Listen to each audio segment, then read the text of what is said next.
So a while back, I did a video on could the Morrison Formation theropods survive the Hell Creek Formation in the late Cretaceous period.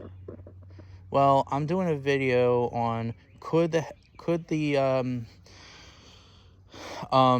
Morrison Formation herbivores survive the Maastrichtian Hell Creek Formation.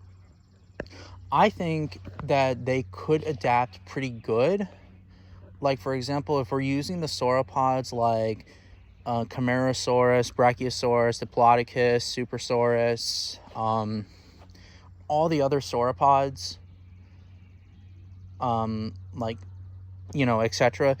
I personally think that they would thrive very well, although the habitat may have been a lot different for them, because obviously, I believe that the Morrison Formation was more like an open floodplain, but while Hell Creek, of course, was covered in more swamps, but they can still adapt pretty well. After all, there were lots of trees, so the sauropods they would eat, well, the foliage and leaves and shit like that. So, yeah, I could see the sauropods adapting very well. If Alamosaurus, though, hypothetically, we don't know that if we'll ever find an Alamosaurus, but if Alamosaurus was in the Hell Creek Formation, Alamosaurus would have been a main threat to the Morrison sauropods, especially Brachiosaurus, because Brachiosaurus was the most dominant and the largest sauropod of North America. So, yeah. But other than that, the sauropods would thrive very well. But of course that they would be predators. Like, as adults, obviously the adults are safe, and of course the main predator would be Tyrannosaurus Rex.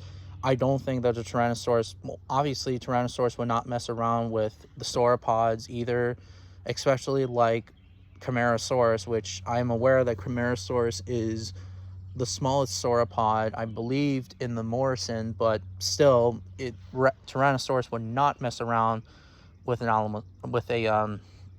Camarasaurus.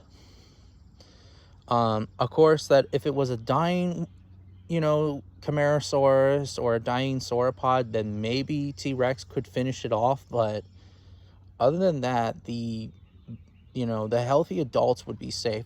Now, when it comes for juveniles, and the hatchlings, they of course would be predators with, of course, young T-Rexes, Dakotaraptors, Troodontids for the hatchlings, and the Hell Creek dromaeosaurs as well, especially Dakotaraptor taking down the juveniles and the hatchlings.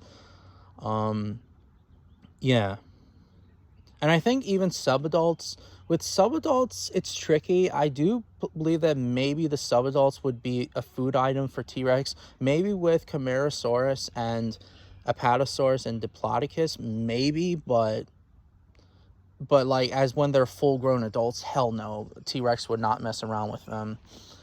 Now, when it comes for the other herbivores, such as Stegosaurus, I think Stegosaurus would thrive. However, the competition that it would have, of course, would be Ankylosaurus, since they're built very similar to each other, and they're both armored prey animals.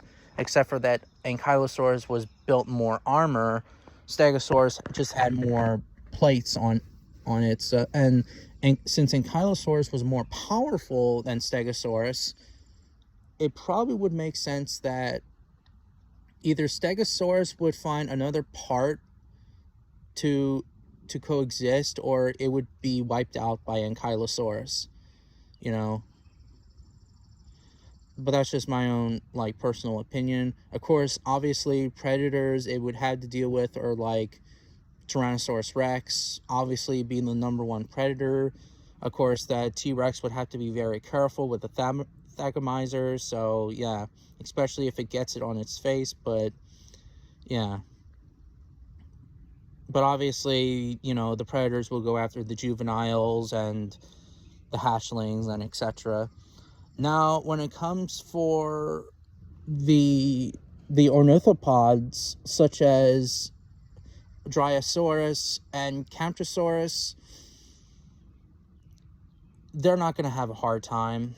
They're not, because, I mean, basically, it's probably worse for them because you got dromaeosaurs, there's, juvenile Tyrannosauruses. I mean, Dryosaurus would probably outpace the dromaeosaurs and the young T-Rexes, but since they probably don't have good amount of stamina, I mean, who knows, but yeah. But they would be easily prey items. Also, not to mention other smaller predators too, like troodontids, crocodiles, and etc. Countersaurus, though, maybe it would be with the protection of a herd of Edmontosaurs, but that would be pretty much it. But if it's like, if there was a herd that was not with an Edmontosaurus, I think Camptosaurus would be fucked. You know, it's even a vulnerable prey animal for Allosaurus, and Allosaurus also hunted Camptosaurus. So I bet even T-Rex and even juvenile T-Rexes and subadult Rexes would also take down Camptosaurus. So yeah. So basically, the sauropods would thrive very well. Stegosaurus would probably be pretty good.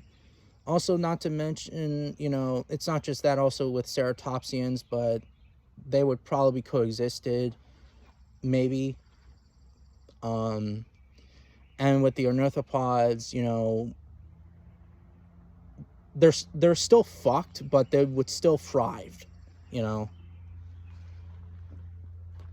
And since the ornithopods had dangerous predators in the Morrison formation, such as Ceratosaurus, Allosaurus, and all the other guys, yeah. So that's pretty much it. But anyways, what are your thoughts? Do you think that the Morrison formation herbivores would survive the Hell Creek formation? Let me know in the comments.